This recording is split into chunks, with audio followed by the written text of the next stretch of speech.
Culture जब हम करते हैं तो उसमें हम अगर एनारोबिक ऑर्गेनिज्म को ग्रो करना चाहते हैं तो उसके लिए एक मेथड होता है कि हम सोडियम थायोग्लाइकोलेट या सोडियम डाइथाइनोएट हम डालेंगे तो एनवायरनमेंट को वो रिड्यूसिंग बना देगा और वहाँ पे एरोबिक बैक्टीरियाज या एरोबिक मैक्रो ऑर्गेनिज्म ग्रो नहीं हो पाएंगे।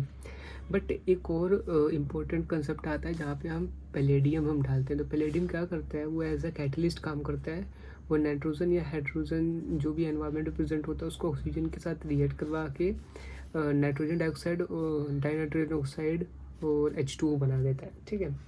एक और कंसेप्ट आता है जहाँ पे हम कॉपर के यूज़ करते हैं। जनरली जो कॉपर होता है वो एंटी माइक्रोबियल होता है, वो बैक्टीरिया को किल कर सकता है, चाहे वो एरोबिक हो चाहे एनारोबिक हो।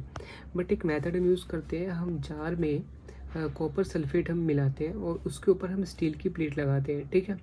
तो जब इसके अंदर जब हम स्टील को डालते हैं तो रिएक्शन कुछ इस प्रकार होता है जैसे कि आयरन कॉपर सल्फेट के साथ मिलके आयरन सल्फेट बना देता है और कॉपर इसकी प्लेट के ऊपर आके लगने लग जाते हैं। मतलब जो सॉल्यूशन के अंदर के जो कॉपर सल्फेट है उसका कॉपर जाके इस प्लेट पे, आयरन वाले प्लेट पे जाके जुड़ने लग जाता है।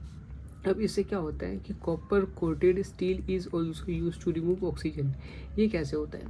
तो इसमें क्या होता है कि जब कॉपर इसके ऊपर आके जुड़ने लग जाते हैं तो उसके जो कॉपर होते हैं उसके बीच में जो स्पेस होता है उसके अंदर ऑक्सीजन आके अटैच हो सकता है और कॉपर एज अ कैटलिस्ट काम करता है कि जो ऑक्सीजन है वो आयरन का रिएक्शन करवाए और फेरिक ऑक्साइड बना दे। ठीक है। तो मतलब यहाँ पे कॉपर एज ए कैटलिस्ट काम कर रहा है। ठीक है। यहाँ पे जो कॉपर है वो एज ए कैटलिस्ट काम कर रहा है, वो आयरन को ऑक्सीजन के साथ रिएक्ट करवा के फेरिक ऑक्साइड बनवा दे रहा है। ठीक है।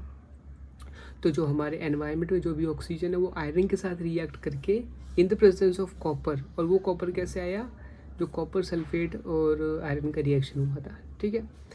तो कॉपर की प्रेजेंस में आयरन ऑक्सीजन के साथ रिएक्ट करवा के फेरिक ऑक्साइड बना देता है। तो ये मेथड होता है एनारोबिक एनवायरनमेंट क्रिएट करने का इन द माइक्रोबायोलॉजी।